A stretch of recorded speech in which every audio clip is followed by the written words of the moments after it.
بريزيدنت ريبابليك سودان عمر البشير بإيرترا وقعوا ناي سرع مبصح مفتسام ب16 رياس مرا مئتاوي فلات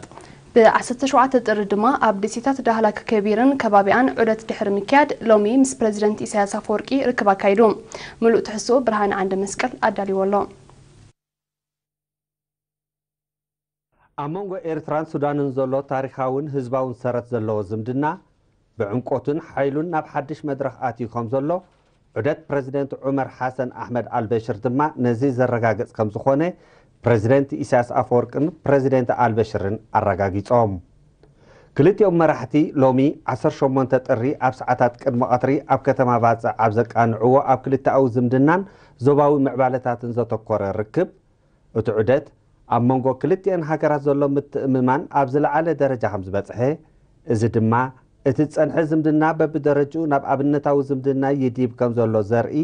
ከምኡውን ንተመሳሳልነት ገምጋምን መረዳእታን ክልቲኡ ወገናት ኣብ ዞባዊ ጉዳያት ዘጉልሕ ምዃኑ ገምጊሞም እዚ ዑደት እዚ መቐፀልታ ናይቲ ብክልቲኡ ወገናት ክካየድ ዝጸንሐ ምብፅጻሕን ምምኽኻርን ከም ዝኾነ ዝጠቐሱ ፕሬዝደንት ኢሳያስን ፕሬዝደንት አልበሽርን ክልተኣዊ ምትሕብባርን ምድግጋፍን ኣብ ኩሉ ዓውድታት እናዓበየ ንኽኸይድ ዝሓሸ መረዳእታን ዕምቆትን ከም ዝፈጥር ዘለዎም እምነት ገሊጾም ፕሬዝደንት ኢሳያስን ፕሬዝደንት አልበሽርን ልዑል ኣቓልቦ ሂቦም ዝዘተየሉ ዞባዊ ምዕባለ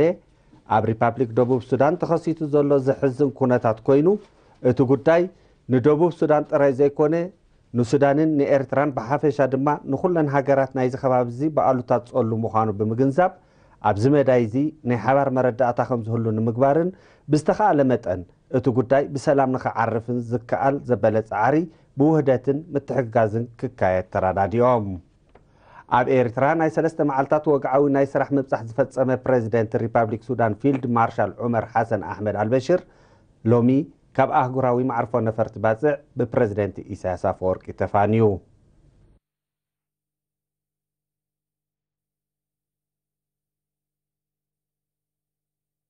ሪፓብሊክ ሱዳን ፊልድ ማርሻል ዑመር ሓሰን አሕመድ አልበሽር ብ17 ጥሪ ብፕሬዝደንት ኢሳያስ አፈወርቂ ተሰኒዩ ኣብ ደሴታት ዳህላክ ከቢርን ከባቢያን ዑደት አካይዶም ክልቲኦም መራሕቲ ብጃልባ ደሴት ዳህላክ ኣብ ዝበጽሕሉ ነበርቲ 7 ምምሕዳራት ከባቢ ናይታ ደሴት ኣብ ገማግም ባሕሪ ብባህላዊ ትርኢት ዝተሰነየ ድሙቕ ኣቀባብላ ገይሮምሎም ኣብ ቤት ጽሕፈት ፕሬዝደንት አልበሽር ሓላፊ ዜናዊ ጉዳያት ኣሰይድ ዕማድ ሲድ ኣሕመድ ንየሪና ብዝሃቦ ቃል ኣብ ኤርትራ ንጽንዓትን ተወፋይነትን ህዝቢ ዘጉልሑ ዓበይትን በዳህትን ስትራቴጂያውያን መደባት ልምዓት ከም ተዓዘቡ ብምጥቃስ ዑደት ፕሬዝደንት ዑመር አልበሽር ንታሪኻውን ህዝባውን ዝምድና ኤርትራን ሱዳንን ዝድርዕ ከም ዝኸውን ጽኑዕ እምነቱ ገሊጾም ህዝቢ ኤርትራ ክብርታት ሃገራውነትን ድሌት ስራሕን ዝውንን ህዝቢ ምዃኑ በቀሊሉ ክንግንዘብ ክኢልና ዝበለት ሓጋጋዝ ዳይሬክተር ፕሮቶኮል ቤተ መንግስቲ ሱዳን ኣሰይድ ሜጅሪ ዓብደል ዓዚዝ በወገኑ ጽርግያ ፍልፍል ሰለሙና ብህዝቢ ክህነጽን ከሎ ክሪኦ ዕድል ረኺቡ ምንባሩ ሕጂ ድማ ብመኪና ከም ዝረገጾ ጠቂሱ እዚ ምስቲ ኤርትራ ትውንኖ ገዚፍ ባህራዊ ጸጋታት ተደሚሩ ብሩህ ቁጠባውን ቱሪዝማውን ምዕባለ ዘበስር ከም ዝኾነ ገሊጾም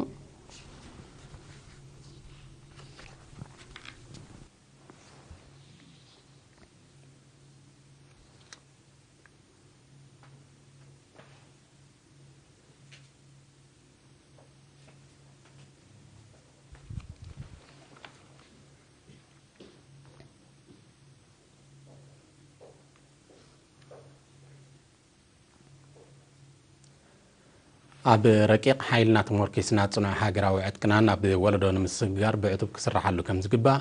ኣመሓዳሪት ዞባ ሰሜናዊ ቀይሕ ባሕርን ኣደ መንበር ህግደፍ ኣብቲ ዞባን ወይዘሮ ጽጌረዳ ወልደ ገርጊስ ኣዘኻኺራ ኣብቲ ንጥፈታት ንኡሳን ጨናፍር ሲቪል ሰራሕተኛታት መንግስትን ትካላት ህግደፍን ኣብቲ ዞባ ንምግምጋም ብ15 ጥሪ ኣብ ከተማ ባጽዕ ዝተኻየደ ኣኼባ ወይዘሮ ጽጌረዳ ኣብ 2014 ዳግመ ውደባ ብምክያድ ናብ ዝሓየለ ማእዛኒ ስራሓት ንምግስጋስ ወታውን ኣሉታውን ጎድንታት ዝካየዱ ንጥፈታት ብምልላይ ብትኩረት ክስራሕ ተሓሳሲባ ኣብታ ኣኼባ ንኡሳን ጨናፍር ቱሪዝም ትካላት ጽርበት ዕንፀይትን ሓፂንን ደንጎሎ ላዕላይ ፖሊስን ወደብን ኣብ 2013 ናይ ዘካየደኦ ንጥፈታት ስራሕ ፀብጻብ ኣቕሪበን ሓላፊ ውድባዊ ጉዳያት ህግደፍ ኣብቲ ዞባ አቶ አብዱልለጢፍ አብደላ ብግዲዩ ደረጃ ዞባ ኣብ ዝሓለፈ ዓመት ናይ ዝተኻየዱ ፖለቲካዊ ንጥፈታት ምስ ካድርታት ዝተኻየደ ኣኼባታት ንጥፈታት ሓለፍቲ ጉጅለታት ከምኡውን ዝተሰላሰለ ስልጠና ካድርታትን ውድባዊ ስራሓትን ካልእን ዝምልከት ፀብጻብ ድሕሪ ምቕራብ ንሓለፍትን ንኡሳን ጨናፍር ሲቪል ሰራሕተኛታት መንግስትን ትካላት ህግደፍን ዝምልከት ናይ መጻኢ መደባት ስራሕ ሓቢሩ صحافة قدف الزوبا سميناو قيه بحري أتو حايلة ولد برهان دما زوهاب حبريتاتاتن مبريتاتن ممازن مخانة قيسو كل زيغا هاقراو حلافنتو تغنزيبو بقبو كسر حلو الزقاقيرو عاقبينياتات بوغنم نقداي هلو كنتات أبيات تمرتباتنا تهاني سنة أقلقلوت زي بازلوات كالات وابتا أقلقلوت توريزم نسترأيو دخمتاتن نموفواس استخايدة سقمتن مقرات قوسقوس أو صحفاتن كالانزم الكتر إتاتات أقريبام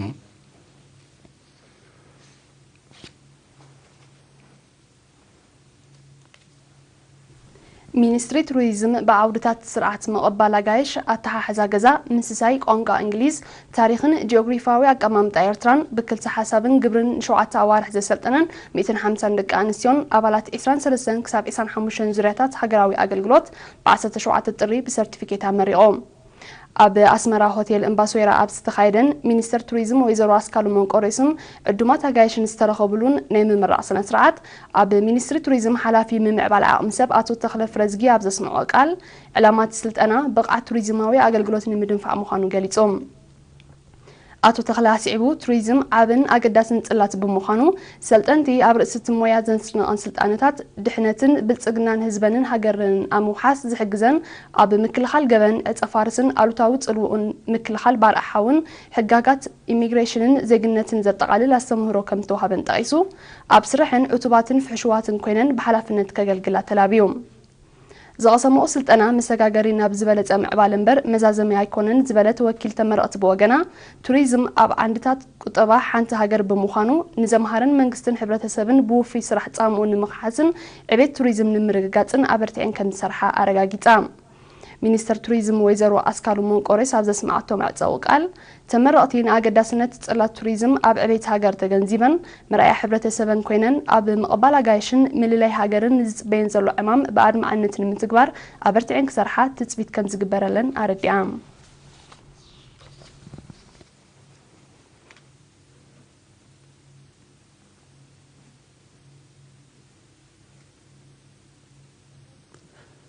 بورد هماد كتم أسمرا عدنا تابه الصنت يجتا أبتحت زبل تيما بعشر شدش تطريق على إجواء وكانيوم أبتح حلفت من محدارات نوسان زباطات وكلت هماد نسترخ بلو جواء عدم منبر بورد هماد أسمرا ممر زايد مسفن علامات بورد بزمل كتاب زغرب وتصبصب أورح مسكرم كلتشن عسر تنزق من بورد هماد كتم أسمرا أبو وشت زي سلست عمتات من محدارات منسترتاتنا بيعت تمرتن ذات كورة تمرتا وقصقص ما تطاو نتفتات مبصحنا بجنبارات مودة بحدث تقبلات بفلاي دمامن السيات أدمع نتفتات كم زكاية بمبره نمحيال تبورد كلنا أكلات أبرتين كسرحات أويان أبال بورد سيستر تبره مبراتهم بوغنا إيرتراين دكان استيو بدوهاتات استسحلا نوحين زقرعن بوليتيكا وتمكروز وننا كمون إعلامنا مأزينا زفلتا مقانا بمتكاس أبزوان زي نايمور راسن متخان مدرخ بورد كتما أسمرا وتصيتا وسراح نمعماما برتيعي سرح كمزر لاغن زيبان أكايد سرح من محدار زوا مأكلات وزاري تولد برهان أبزو سمعو قال دما معرنا الدكان استيا بإيرترا بمسوات استرقاقت بمخانو زيادة رزنت كمزر لو تقيسو زي وان برتا وقال سي دلدول سرات استنصفو معرنت دحرنات قنتون زيادة نحايا لممتصو بمقلاص من محدار زوا مأكلا بقونا هما دا قينو زدل متحبار كقبر مخانو الرقاقيتون قباينياتات بزغربات صبصاب سفيح زتن كت عند حرمكيات شوعات زعبالتا حداسا كايدت أكال مريتان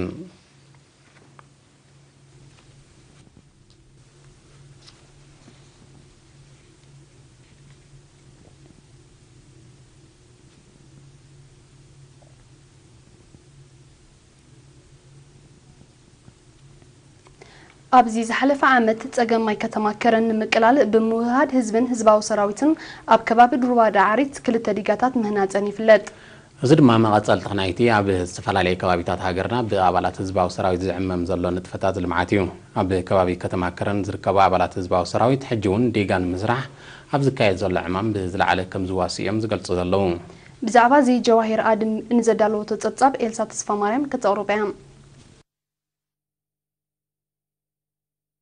أب كتما كرنن كبابي أنزر كبوا بلا تزبق سراويت كما أطلتنا يتيبو حيز بملايين ديقاتات بمسرحان تحستو تحسابايتا وماين مفتام كايدو تصنحو ما استو سرعات عبد العريد ديغان مسرح بزكاي زلو عمام ستافيهم كعزوم وخانهم قليتهم بحيال تصاتفو حزبنا ابالات حزباو سراويتن اقديمن عبد العريد استسرحا كلتا ديغاتات اب محبراء الطباوي هو تزبي لعلا بركتو كغبرا مرأيهم لعل حبن كم سمعم زغلطو تم ابالات حزباو سراويت زخونو سرحتنياتات منغستي حيالو دابنا بركتون حزباو سراويت نحيل حزب ኤርትራን ናይ ምግባር ዓቕሙ ዘነጥር ከም ዝኾነ ሓቢሮም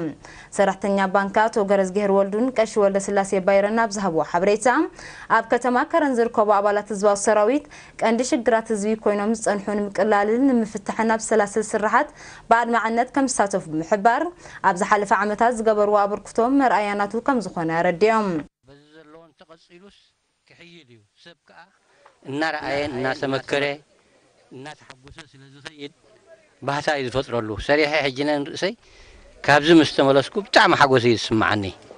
ዕረፍቲ ረክብ ሩፍታ ረክብ እቲ ዝነበረ መሰረታዊ ቅድሚ ሕጂ ክግበረሉ ዝጸንሐ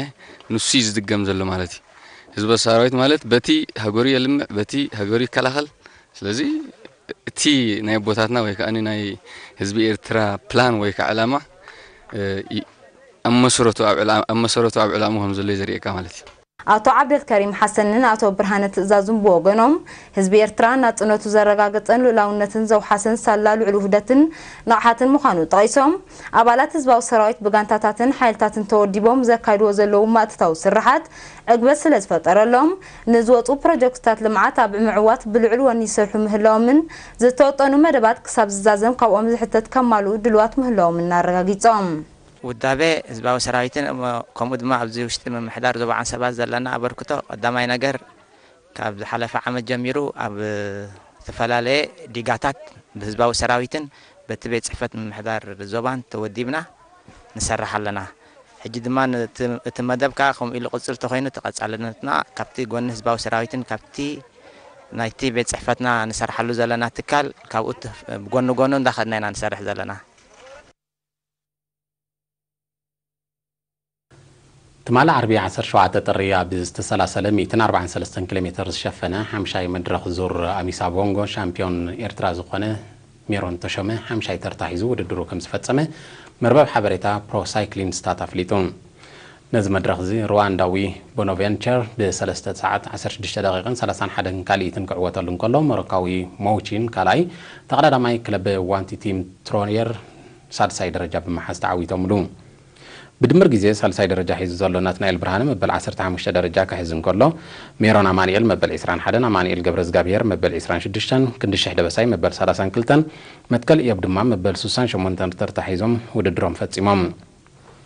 كتاب حجي تقايدو أبزر الله حموشتا مدرخز بانياوي لويس سانشيز ب10 شوعات الساعات 50 شوعات دقيقة 40 شدشتن كاليتن مريحين كحزن كله ناتنايل برهانة دما بشوعات كاليتات ترايد دونجيو سالساي ترتاحيزلون عن بس عقب نمخان بزكاير زلق قلص ماركو مينارد بإسران حدن نتبيك مرحن كله متكل إيوب دما بشوعات نتبي حمشاي درجة حيزلون كابناي تحت إسران 3 عام دما متكل إيوب سالساي درجة حيزو وددرو يغسل كم زلة تفليتون شرشاي مدرخ زور غابون لومي قدام 120 شوعات كيلومتر بشفنو ددر قصيلو وعيلو وصيتو عم نيصبح زيناو مسنادو تخطاتلو